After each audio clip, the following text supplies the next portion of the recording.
Hello friends, आज हम CTET PRT के प्रीवियस ईयर के क्वेश्चंस की प्रैक्टिस करेंगे।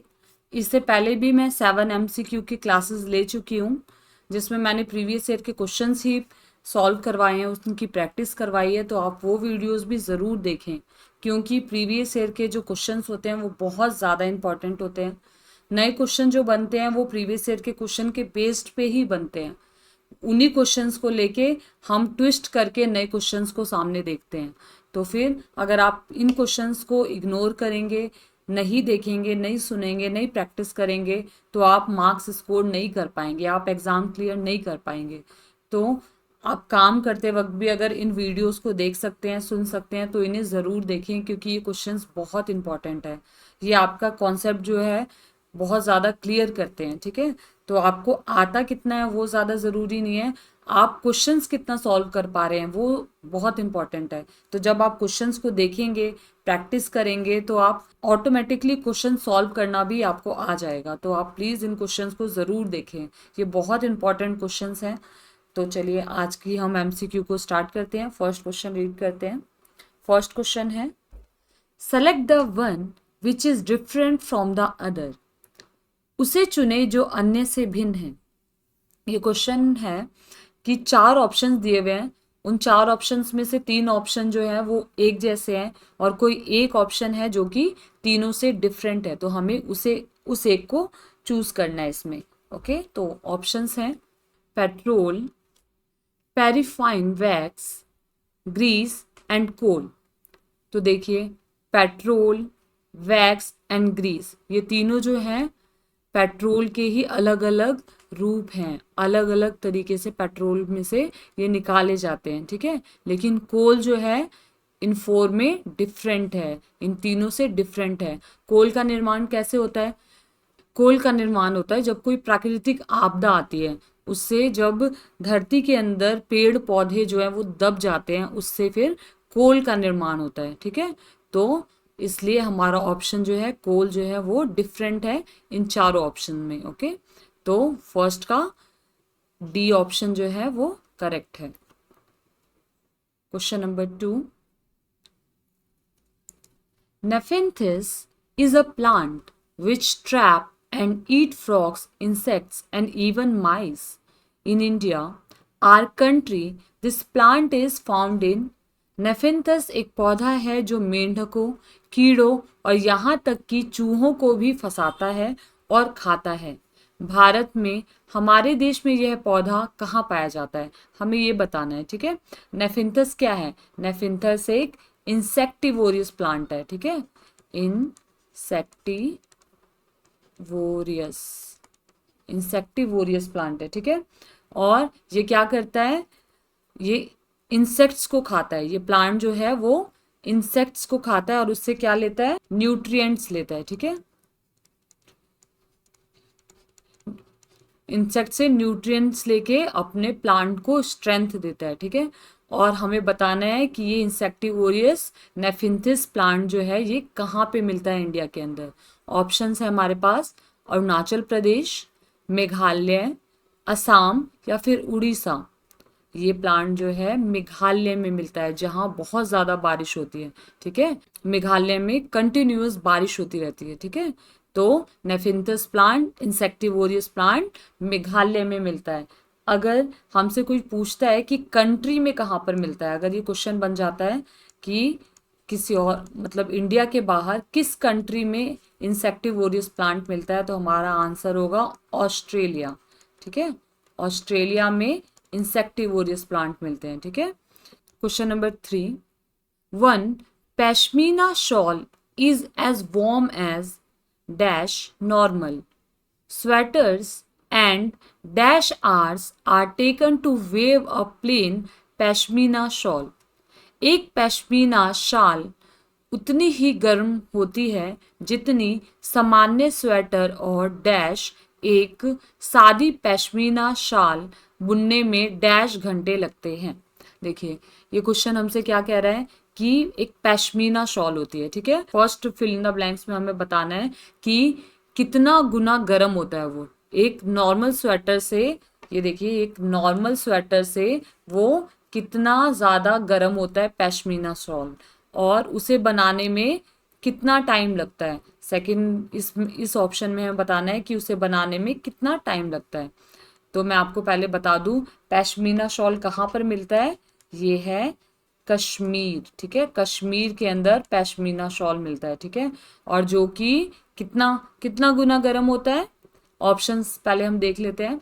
10 गुना गर्म होता है और 200 घंटे उसको बनाने में लगते हैं, या फिर 6 गुना गर्म होता है, 250 घंटे उसको बनाने में लगते हैं उस शॉल को, या फिर 6 गुना गर्म होता है और 200 घंटे उसको बनाने में लगते हैं, या फिर 10 गुना गर्म होता है और 250 घंटे उसको बनाने में लगते हैं। तो बताइए इनमें से आपको कौन सा ऑप्शन सही लग रहा है। ये बी ऑप्शन जो है सही है। ये एक नॉर्मल स्वेटर से 6 गुना ज़्यादा गर्म होता है, ठीक है। तो यहाँ पे हमें 6 लिखना है। और इसको एक शॉल को प्रिपेयर करने में कितना टाइम लगता है, 250 आवर्स, ठीक है। 250 आवर्स में एक शॉल प्रिपेयर होता है, ठीक है। और ये शॉल जो है किससे बनता है, गॉट के स्किन से, ठीक है। पहाड़ी गॉट होते हैं उनके स्किन से बनता है। और इसकी स्टार्टिंग रेंज क्या होती है, इसका प्राइस रेंज क्या होता है, 1500 जो है पश्मीना शॉल का स्टार्टिंग रेंज होता है, ठीक है। तो ये हमने कुछ बातें पश्मीना शॉल के बारे में जानी। ये बहुत ही ज़्यादा गर्म शॉल होता है और पहाड़ी गॉट जो होते हैं उनके स्किन से बनता है, उनके वूल से बनता है ये shawl. Okay, question number 4। The group called Tarun Bharat Sangh is associated with. Tarun Bharat Sangh नामक समूह से जुड़ा हुआ है। हमें बताना है कि तरुण भारत संघ जो है ये किस समूह से मिला हुआ है, किस समूह को बोलते हैं तरुण भारत संघ, मतलब तरुण भारत संघ क्या काम करता है, हमें ये बताना है। फर्स्ट ऑप्शन है रीबिल्डिंग ओल्ड लेक्स, पुरानी झीलों का पुनर्निर्माण, helping specially abled children in learning, providing cooked mid day meal in school, running free coaching classes for the children belonging to EWS. बताइए ऑप्शंस देखिए। ये ना तो मिड डे मील बनाने का काम करता है, ना ही ईडब्ल्यूएस के बच्चे जो हैं उनकी कुछ हेल्प करता है, और ना ही ये तरुण भारत संघ जो है चिल्ड्रंस को helping specially abled children learning, specially abled children को लर्निंग में भी कोई हेल्प नहीं करता। तो हमारा क्या ऑप्शन बच गया, ऑप्शन नंबर ए। ये क्या करता है, रीबिल्ड ओल्ड लेक्स, ठीक है। एनसीईआरटी की बुक में भी हमने पढ़ा है कि तरुण भारत संघ जो है वो रीबिल्ड करता है ओल्ड लेक्स जो हैं जो कि खराब हो रहे हैं, उन ओल्ड लेक्स को दोबारा से उनका पुनर्निर्माण करता है। ओके, उनको दोबारा से उनको ठीक करता है, उनको बनवाता है, ठीक है। तो तरुण भारत संघ। अच्छा अभी आप बताइए तरुण भारत संघ को कब बनाया गया था, उसकी फाउंडेशन कब की गई थी। तो तरुण भारत संघ को हमने 1975 के अंदर 1975 में इसका फाउंडेशन रखा गया था। और ये मेनली के लिए किया गया था, वाटर कंजर्वेशन के लिए, ठीक है। वाटर कंजर्वेशन के लिए इसकी स्थापना की गई थी, ठीक है।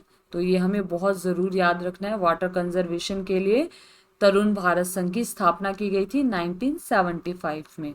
और इसके हेड कौन थे, इसके हेड थे राजेंद्र सिंह, ठीक है। इसके हेड हैं राजेंद्र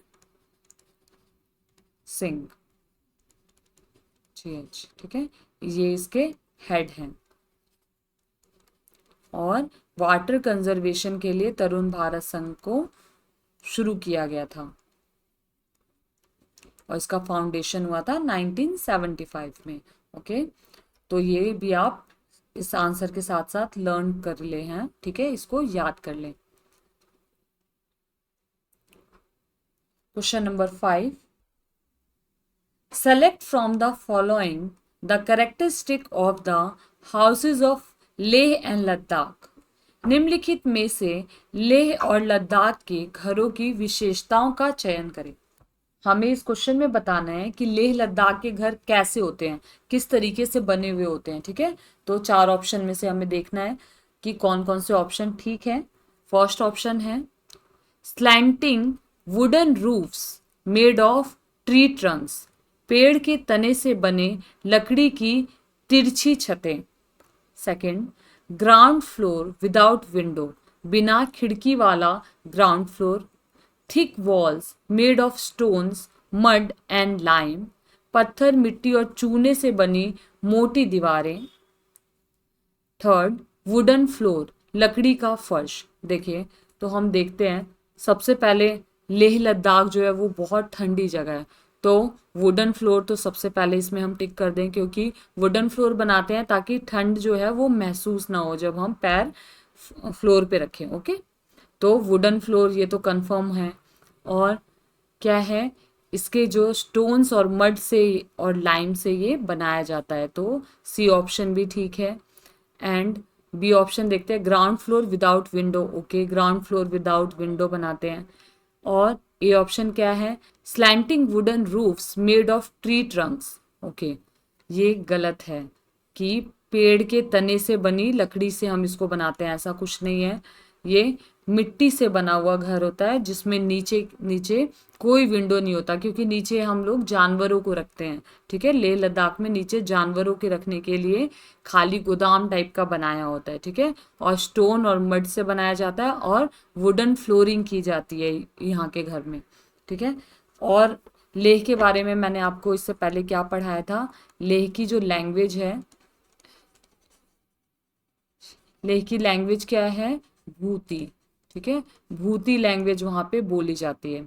और लेह क्या है, लेह के बारे में और मैंने आपको क्या बताया था, लेह में क्या है, coldest desert. Leh coldest desert है लेह के अंदर। ठीक है,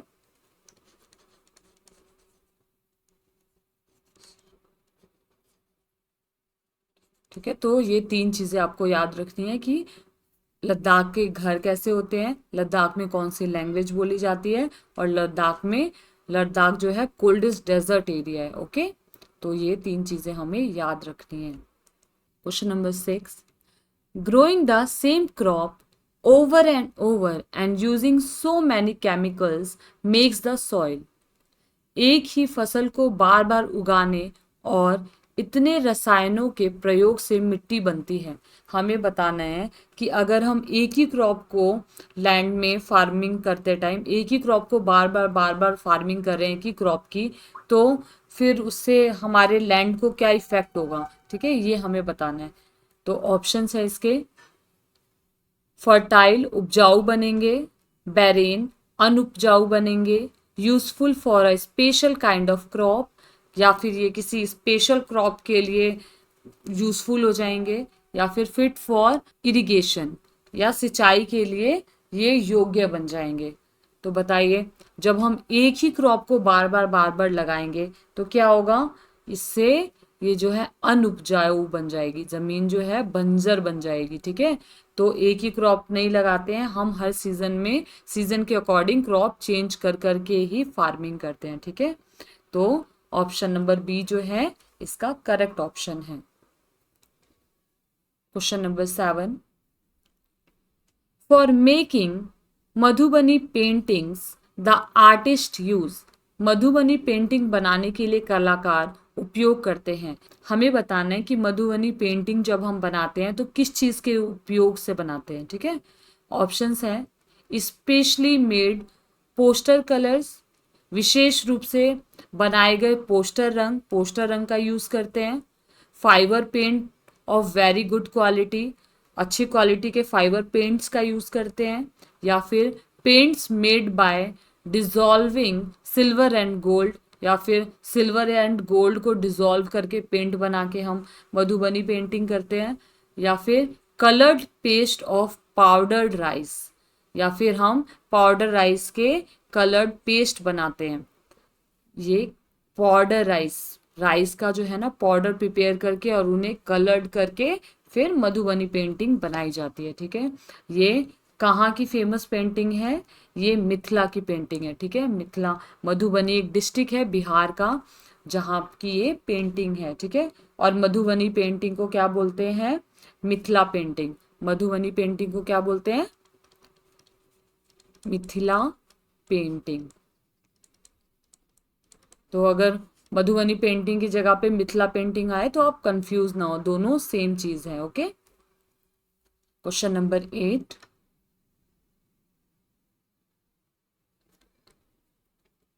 select for the following the group of disease cause by mosquito. हमें बताना है कि मॉस्किटो के बाइट से कौन से डिसीज होते हैं। इन ऑप्शंस में हमें बताना है, ऑप्शंस है मलेरिया, डेंगू, कॉलेरा, या फिर malaria, chikungunya, typhoid, dengue, malaria, chikungunya, या फिर मलेरिया, कॉलरा, टाइफाइड। तो बताइए 8 का क्या सही आंसर होगा। देखिए, डेंगू जो है वो मॉस्किटो के बाइट से होता है, मलेरिया भी मॉस्किटो के बाइट से होता है ना। तो देखिए, और चिकनगुनिया भी मॉस्किटो के बाइट से होता है। तो फिर ऑप्शन नंबर सी जो है वो यहाँ पर सही है। ठीक है, 8 का आंसर क्या है, ऑप्शन नंबर सी। अगर आपको मेरी वीडियोस पसंद आ रही हो तो प्लीज़ मेरी वीडियोस को लाइक भी करिए साथ के साथ। ओके, नेक्स्ट क्वेश्चन पढ़ते हैं, question number 9, select the correct characteristics of petroleum from the following. निम्नलिखित में से पेट्रोलियम की सही विशेषताओं का चयन करें। हमें पेट्रोल की विशेषताएं बतानी है। ठीक है, तो क्या है, ऑप्शंस देखते हैं, smelly, thick, dark coloured oil. Option number B, smelly, thin, pale liquid, pleasant smelling, thin, blue coloured liquid, dense and dark, fluid without smell. तो इसका क्या सही आंसर होगा, ए, स्मेली होता है, थिक होता है ना, थोड़ा गाढ़ा होता है ना, डार्क कलर का होता है ना, ऑयली होता है। तो ऑप्शन नंबर ए जो है वो पेट्रोल की सही पहचान है। ओके, लास्ट क्वेश्चन आज का, select the correct statement about snakes. सांपों के बारे में सही कथनों का चयन करें। फर्स्ट ऑप्शन है, हमें सांपों के बारे में जो सही इसमें ऑप्शंस हैं उनको सेलेक्ट करना है। ठीक है, फर्स्ट है, only 4 type of poisonous snakes are found in our country. हमारे देश में बस 4 तरीके के जहरीले सांप मिलते हैं। फर्स्ट ऑप्शन ये है। सेकंड है, cobra is a poisonous variety of snake. Cobra जो है बहुत पॉइजनस स्नेक होता है, बहुत जहरीला सांप होता है। थर्ड ऑप्शन है, ए poisonous snake has 4 hollow teeth through which the poison enters the body of a person when the snake bite। Third option में पूछा गया है कि स्नेक के 4 होलो टीथ होते हैं जो कि जहर को इंसान की बॉडी में एंटर कर देता है। और फोर्थ ऑप्शन है, medicine for snake bite is made from the snake poison. कि फोर्थ ऑप्शन में बोला गया है कि स्नेक का मेडिसिन जो से स्नेक बाइट के बाद जो हम मेडिसिन देते हैं वो स्नेक के पॉइजन से ही बनाया जाता है। तो देखिए, ऑप्शंस में हमने एनसीईआरटी की बुक में फर्स्ट क्लास में मैंने आपको पढ़ाया था कि स्नेक का मेडिसिन जो है वो स्नेक के ही जहर से प्रिपेयर किया जाता है। तो ऑप्शन नंबर डी ठीक है। उसके बाद ऑप्शन नंबर ए में क्या पूछा गया है, only 4 type of poisonous snakes are found in our country. ये भी मैंने आपको पढ़ाया था कि 4 तरीके के ही पॉइजनस स्नेक जो है हमारी कंट्री में पाए जाते हैं। ठीक है, उसके बाद कोबरा जो है सबसे ज़्यादा पॉइजनस स्नेक है, ये भी सही है।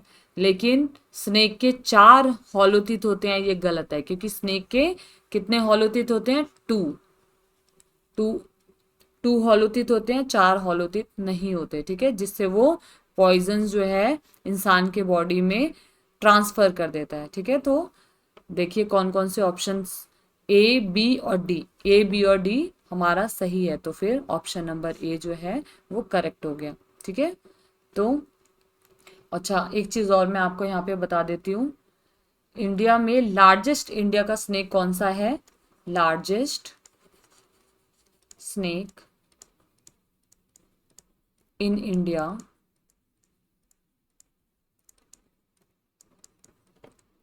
वो है किंग कोबरा। ठीक है, और स्मॉलेस्ट स्नेक कौन सा है?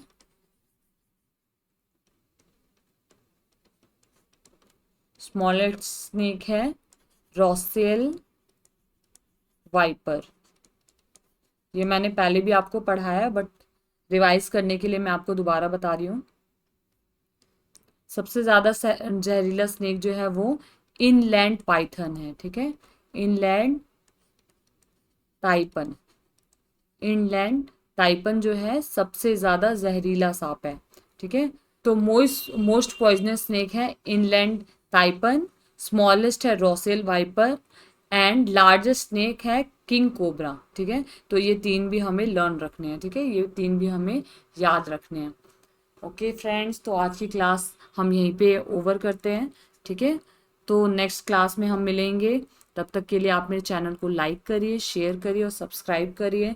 और कुछ भी आपको सलाह देनी है, कुछ भी आपको लगता है कि इन चीज़ों में मुझे इम्प्रूवमेंट करनी चाहिए, तो प्लीज़ कमेंट में मुझे बताइए, ताकि मैं इम्प्रूवमेंट के साथ आपके सामने आऊँ। क्योंकि हम हर कोई परफेक्ट नहीं होता, काम कर कर के ही हम परफेक्ट बनते हैं। तो आपके कमेंट्स का मेरे को वेट रहता है। अगर आप कमेंट करके बताएंगे कि मुझे यहाँ पे इम्प्रूवमेंट करनी चाहिए, तो मुझे बहुत अच्छा लगेगा। ओके फ्रेंड्स, तो फिर हम मिलते हैं नेक्स्ट वीडियो में।